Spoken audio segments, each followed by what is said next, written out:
It may have taken a bit, but David Griffin has finally built the type of team he has wanted from the New Orleans Pelicans, and it's time for him to get his due and his credit, potentially as the NBA's Executive of the Year. It's the Tuesday episode of Locked On Pelicans. Let's go.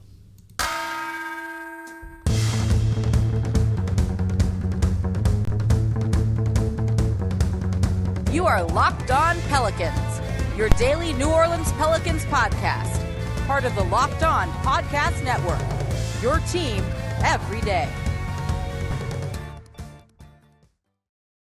Welcome to another edition of Locked On Pelicans, the daily podcast covering your favorite team, the New Orleans Pelicans and NBA, part of the Locked On Podcast Network, your team every day, available wherever you get your podcasts and available on YouTube. I'm your host, Pelicans Insider, credential member of the media, Jake Madison, at NOLA Jake on Twitter. Here with y'all on this Tuesday. Yeah, the show is still 5 days a week. Please keep making Locked On Pelicans your first listen because we have got a whole lot to talk about with this Pelicans team. We're going to be reviewing the season, previewing the upcoming offseason, talking about the offseason when it happens. The NBA draft lottery is like 2 weeks away or so at this point. Then we got the draft, free agency, and then it's just right into training camp, summer league, then training camp. It's going to be a lot of fun talking about this team on the rise because of one man, David Griffin. He finally did it. Took 3 years, but his moves this season were top notch. Could he be in the running for NBA's Executive of the Year? I think he should be. Will he? We'll talk about that coming up later in today's show. But I want to run down some of the moves he's made this year because, again, they were good. When you look at what he's done, and we've got to go back basically to the start of the draft with this one on a draft day trade, where he moved out Steven Adams and Eric Bledsoe, along with a 2022 first-round draft pick, and then moved back from 10th to 17th with the Memphis Grizzlies. And then this all got tied in with the Charlotte Hornets. We don't need to get into the complexities of the trade. Basically, out goes Steven Adams, Eric Bledsoe, right? Clear some cap space, and you move back 7 spots in the draft and give up a future lottery-protected, top 10 protected first-round pick, which it looks like they're going to keep. And in comes Trey Murphy instead of Zaire Williams, who was taken at 10th. That seems to be okay because Trey Murphy was great. Herb Jones in the second round being drafted there. Jose Alvarado being signed as an undrafted free agent. We count him as part of that class, right? And then also comes in that deal is Jonas Valanciunas, who is better than Steven Adams and clearly was able to do a whole lot more offensively for this team than Adams ever was. When you look at that deal, that is a smoking win for the Pelicans and what David Griffin did. I was a little bit skeptical about Valanciunas. I'm still a little bit skeptical about how he's going to pair with Zion Williamson when he comes back. But this season, it paid dividends in big time, and I was wrong about that. And then dropping from 10 to 17, no big deal. Trey Murphy was their pick. That was the guy they kind of keyed in on all along, so this trade made a ton of sense for them. We've seen what we want to see out of him, and we know his future is bright in the league. And then you also factor in that, yeah, he had to give up that Lakers pick, but they're actually going to end up keeping that Lakers pick, most likely, unless something crazy happens. So overall, this is great. That was a great trade for New Orleans and really kind of gave them a bit of a lifeblood this season, right? That's 2 starters right there in Herb Jones, second round pick, and Valanciunas. And then when you factor in that deal also included Devontae Graham, bringing him in, though I'm less excited about that part, the fact that they gave up a 14th, 15th, 16th pick, whatever it might be, to the Charlotte Hornets for Devontae Graham, but he started about half the year. I don't think he adds a ton. I don't think his minutes have been great, though he had a few flashes in the postseason. But still, it could be worse, though I'm still not thrilled about it. But overall, when you look at that deal, that's just an A-plus trade for David Griffin. And then when we're still talking about the offseason, we're not even talking about kind of the biggest move that he had, right? Signing Willie Green, hiring him to be the head coach. This was all tremendous work. Willie Green, and we'll talk about him in tomorrow's show, is arguably the most important person in the building right now. Rave reviews, right? We all agree Willie Green is a damn good head coach, gets buy-in from his players. The X's and O's stuff is improving too, but that's not the most important part of his job. He has done a tremendous job kind of turning around the culture of this franchise. And that goes to what David Griffin has always wanted.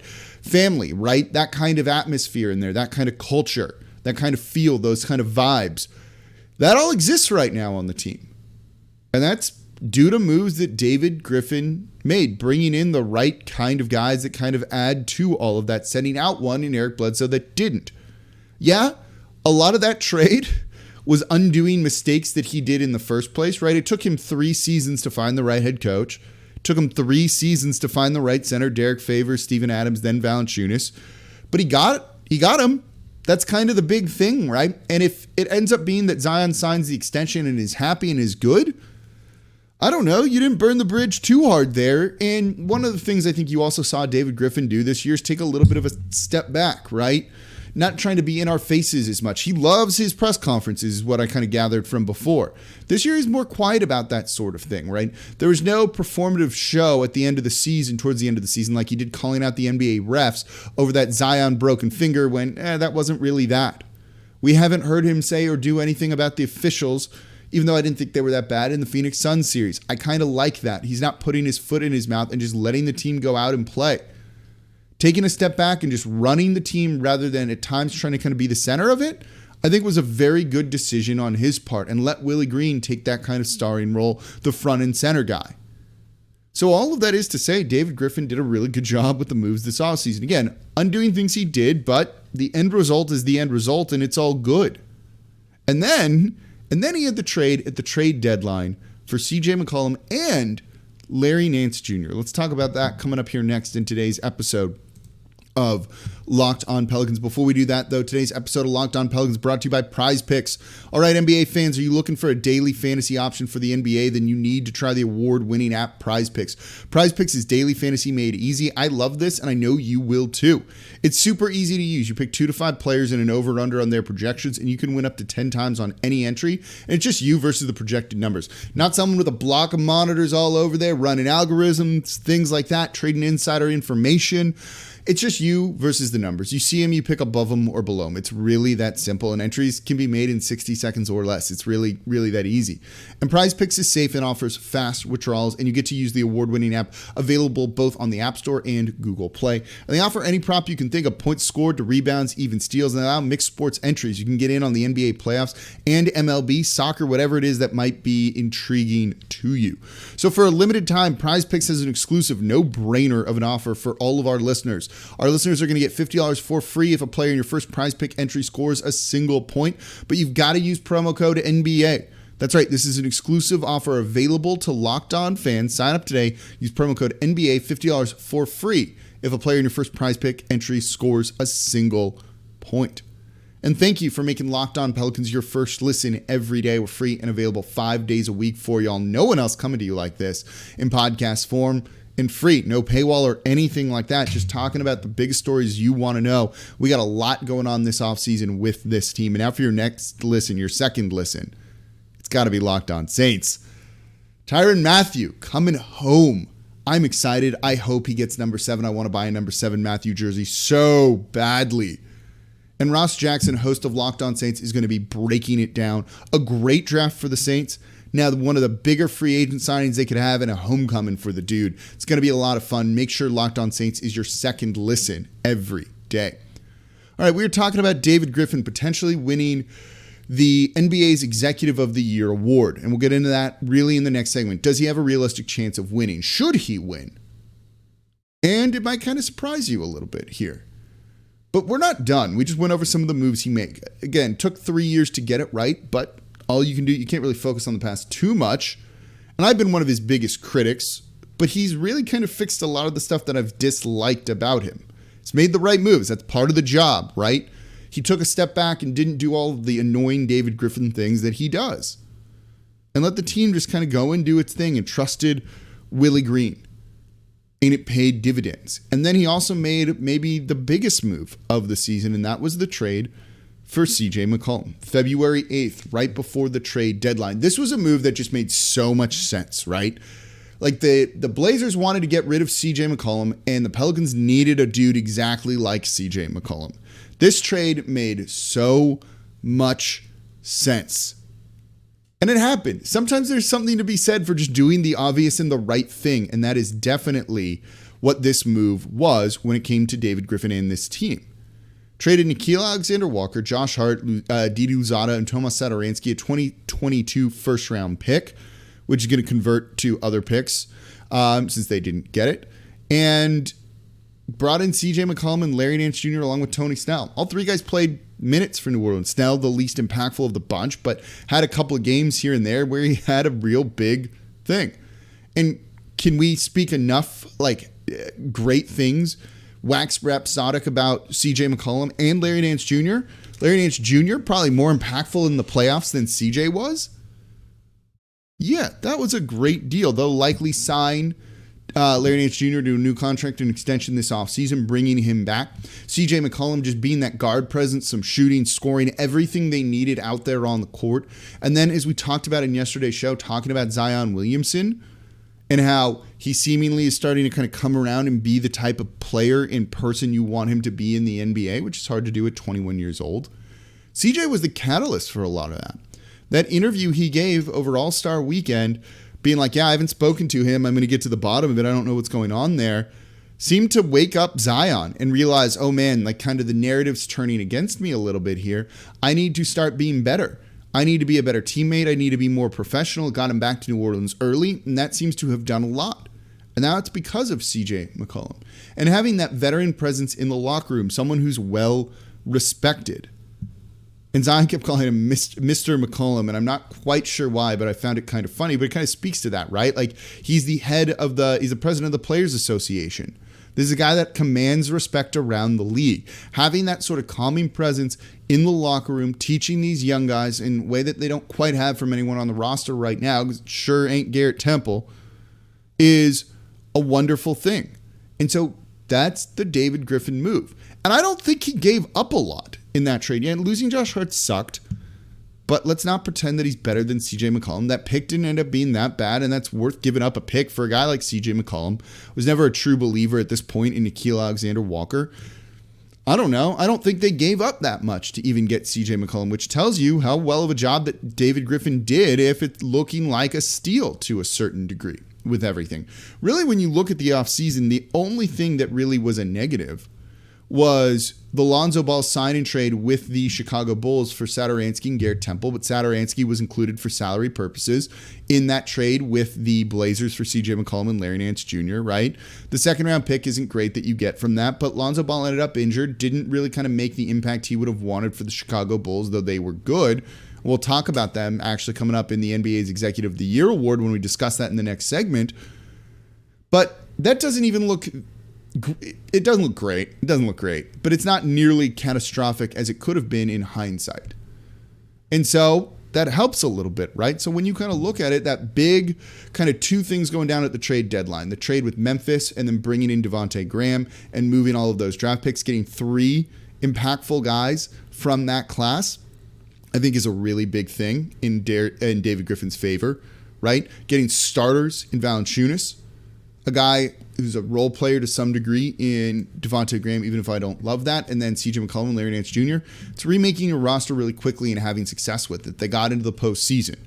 So, can he win the NBA's Executive of the Year award, and should he win the NBA's Executive of the Year award? That's coming up next here in today's episode of Locked On Pelicans. Before we get to that, though, today's episode of Locked On Pelicans is brought to you by BetOnline.net. BetOnline.net is your number one source for all your betting stats and sports info. So find all the latest sports developments, league reviews, and news, including this year's basketball playoffs and the start of Major League Baseball season over at BetOnline.net, your continued source for all your sports wagering information from live betting, playoffs, esports, and more. You can get in-game action, too, which is a lot of fun when things are kind of going crazy. If you think a team's going to make a run and start to get back into the game, you can get some good odds on that right now. And the Suns right now, as I'm saying this, are hammering the Dallas Mavericks up 13. Well, maybe it's not going to be as easy for the Golden State Warriors as possible, which means you might be able to get better odds on them. So head to the website today or use your mobile device to learn more about the trends in the action over at BetOnline.net. BetOnline, where the game starts. And thank you for making Locked On Pelicans your first listen every day. We're free and available 5 days a week still. no slowing down. It's going to be a fun offseason. You're excited about this team. I'm excited about this team. Let's keep talking about this team. So thank you for making Locked On Pelicans your first listen every day. On Spotify, you can now leave reviews and stars. Do it, please. I know you either listen on iTunes, Apple, or Spotify. Leave a 5-star review with a comment if you can. It helps keep the show free and 5 days a week for you. It supports the show more than you could possibly know. So please do it. It takes like 30 seconds to do. And now for your second listen, check out the Locked On NBA Big Board. Host Rafael Barlow from NBA Draft Junkies and author of the NBA Big Board newsletters, joined by a bunch of other draft experts, giving you in-depth look into the NBA draft, mock drafts, player rankings, and of course, big boards. It's free and available wherever you get your podcast as part of the Locked On Podcast Network. All right, we are talking about David Griffin potentially winning the NBA's Executive of the Year award. You know what? When you factor in... So let's break down kind of the criteria on this. As you look at the history of this award, it kind of is either flashy things or immediate success. Those are kind of the two. Last year, James Jones of the Phoenix Suns won it. Kind of had everything in there, right? You get Chris Paul, you kind of make a run, do all of those things, and they're good. So he wins the award. The year before that was Lawrence Frank with the Los Angeles Clippers. He signed Paul George and Kawhi Leonard and brought them to the team. Okay, that makes a lot of sense. The year before that was John Horst of the Milwaukee Bucks. Just being a really good team, having the MVP, having Giannis there too. So when you look at that, it really tends to favor kind of like big moves or a really good team. So it tends to kind of favor more immediacy is the way I see that, right? This is not necessarily about long-term planning, who's setting their team up for the best type of success. Then maybe Sam Presti of the Thunder would be in there to some degree, right? Or some of these teams that take on salary to be able to then go and make moves later down the line. This tends to favor immediate success, which leads me to believe that this year it's going to be won by a guy like Brad Stevens, right? With the Boston Celtics getting the second seed, going on a second half tear, hiring a new coach, and look at the dividends it paid. Look at how good they were, right? Even though they looked terrible in that loss to the Milwaukee Bucks. And keep in mind, this is a regular season award. So the Pelicans taking the Phoenix Suns to Game 7 isn't going to factor in. I don't even really know if the play-in tournament games factor into this sort of thing. Maybe they do, maybe they don't. And that's something that is probably going to hurt David Griffin on this. But when you look at this, right, and what David Griffin has done, the team had immediate success this year and did all of this stuff, right? Their record going to 6 games with the Suns, even though that's not factored in, without Zion Williamson. Without Zion Williamson, let me say it again for dramatic effect. This team was that good, was doing that much. Without Zion Williamson. Should say something about the team that he's built, right? And so he does that. They have success this year, but they're also set up for future success. Brandon Ingram's still under long-term contract. Same, Zion hopefully will sign an extension, but isn't going anywhere. You just had Trey Murphy and Herb Jones be potential starters for your team, like next season good. Jose Alvarado, immediate guy off of the bench. Valanciunas is a starter for you. This team still looks good going into next year. So not only has he kept long-term success in play, sustainable success, right? But they won this year too. When you look at that, that's pretty good. That's kind of what you want in an executive of the year, in my opinion, to be honest. Win now, but also be set up for the future to keep getting better and keep improving. And so from those kind of criteria, David Griffin should win. I actually agree with that, or at least get real close to winning, or be a top vote getter or something like that. But he's probably not going to finish in the top 3. It's probably going to go to, I'd be willing to bet Brad Stevens would be my guess. Then James Jones might be in there too with how good the Phoenix Suns were this season. You could also throw in, I'm blanking on his name from the Chicago Bulls. I would also probably butcher it, so I don't want to do that. But they were good at kind of going in reinventing themselves. Lonzo Ball, DeMar DeRozan being excellent too. And having those guys really start to contribute and be key players for them. So he's going to get votes too. But it really does kind of favor either you made some big signings and we got to give it to you, Paul George, Kawhi Leonard. They didn't play that year for that team barely, right? And he still won Executive of the Year because he just brought him there. Well, you got CJ McCollum. Valanciunas is an underrated starting center for sure. And you set the team up for future success. If they were the fifth seed, sixth seed, he probably wins running away, to be honest. But I don't think he's going to end up getting it because of that. But I think there's a real good argument to be made, and hopefully I just made it, that he should be winning Executive of the Year. And I've hammered David Griffin before, but he's done all the right things this year. Not perfect, not 100% perfect, but like solid 90-plus score here, if not higher than, 95 or something like that. And now you get to add Zion and everything back to this team, and the future looks really bright. So I'm excited to see what this team's going to be, and we all are, because we know there is definitely something being built here.